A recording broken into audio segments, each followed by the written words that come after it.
मसाला brand है पान पराग। ये लोग साल भर में जितने की सेल करते हैं उससे कई गुना ज्यादा पैसे का एडवर्टीजमेंट कर देते हैं। सिर्फ 2 टीवी चैनल्स पर ऐड करने की कॉस्ट जितनी आती है वो इनकी पूरे साल भर की सेल होती है। और ऐसा इसलिए किया जाता है क्योंकि प्रमोट कुछ और किया जा रहा है और प्रमोशन हो किसी और चीज का रहा है। मैं कहना क्या चाहता हूँ इसको मैं एक एग्जाम्पल से समझाता हूँ। ये चार्ट देखिए, इस चार्ट में एनुअली कितनी सेल होती है पान पराग की और वो एडवर्टीजमेंट से कितना कमाता है, दोनों डिटेल्स हैं। ये देखिए 6.37 करोड़ की टोटल एनुअल सेल हुई है और इस 6 करोड़ की सेल के लिए टोटल 24.46 करोड़ एडवर्टीजमेंट पे खर्च किया गया है। अब इसका सिंपल सा मतलब ये है कि ये जो बचा हुआ पैसा है किसी और की कमाई से पूरा किया जा रहा है। देखिए जो टोबैको का मार्केट है वो बहुत ही बड़ा है। 2023 में ही टोबैको प्रोडक्ट मार्केट के रेवेन्यू का लगभग 12,730 मिलियन यूएस डॉलर का था। 2020 में सरकार ने सिर्फ सिगरेट की सेल से 356 मिलियन इंडियन रुपीस का टैक्स रेवेन्यू जनरेट किया। जीएसटी और एक्साइज ड्यूटी को मिला के सारे टोबैको प्रोडक्ट से एक साल में 53,750 करोड़ का टैक्स रेवेन्यू जनरेट हुआ। आपने लोगों को कहते हुए सुना होगा कि ये जो टोबैको वगैरह ये इंडस्ट्री इतनी बड़ी है,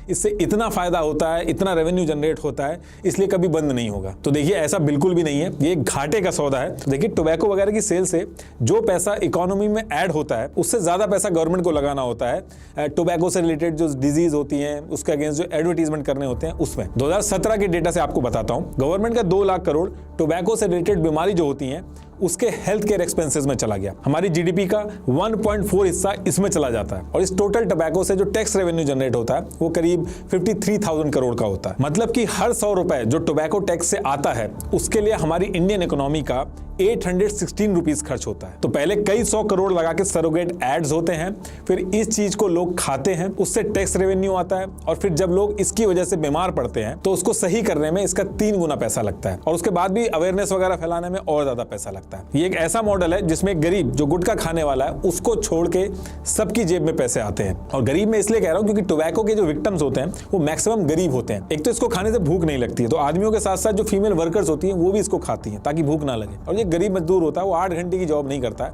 उससे ज्यादा काम कराया जाता है, 12-12 घंटे वो काम करता है। तो इसको खाने से टेम्परेरी थोड़ी देर के लिए उसका माइंड जो है वो रिलैक्स हो जाता है, माइंड डाइवर्टेड रहता है, तो उसको ऐसा लगता है कि उसको जो मेहनत कर रहा है वो उसमें से हेल्प मिल रही है। और सिगरेट वगैरह जो होती है, अल्कोहल वगैरह जो होता है उसमें हाथ एंगेज करने पड़ते हैं, लेकिन गुटखा जो खाता है वो इंसान मुंह में डाल के काम करता रहता है। तो ये जो मजदूर लोग होते हैं उनकी पहली पसंद होती है और ये सस्ता भी होता है। और जितने भी सेलिब्रिटीज सरोगेट ऐड करते हैं इनको बहुत अच्छे से पता है कि ये जो गरीब है इसको अगर कैंसर हो गया तो इलाज नहीं करवा पाएगा, मर जाएगा, लेकिन उसके बाद भी ये पूरे इंडिया के अंदर इसको प्रमोट करते हैं। और ये जो इस इंडस्ट्री का जो पूरा बिजनेस मॉडल है ये ऐसा नहीं है कि किसी को पता नहीं है, लेकिन हर एक आदमी जो इसमें इन्वॉल्व है उसका मुनाफा इतना ज्यादा है कि लोगों की जान दांव पे लगा के पूरा बिजनेस मॉडल चल रहा है। इंडियन रेलवे हर साल 1200 करोड़ से ज्यादा रुपए खर्च करती है पान मसाला और गुटखे के जो निशान है स्टेशन से उनको हटाने के लिए। ये जो गुटखा और पान मसाला खा के जो लोग जगह जगह पे थूकते हैं इसकी वजह से टीबी जैसी एयरबॉर्न डिजीजेज होती है जो लाखों लोगों की जान रिस्क पे डाल देती है। लोगों ने गुटखा थूक थूक के इतने पुराने हावड़ा ब्रिज जैसे मजबूत पुल को भी कमजोर कर दिया।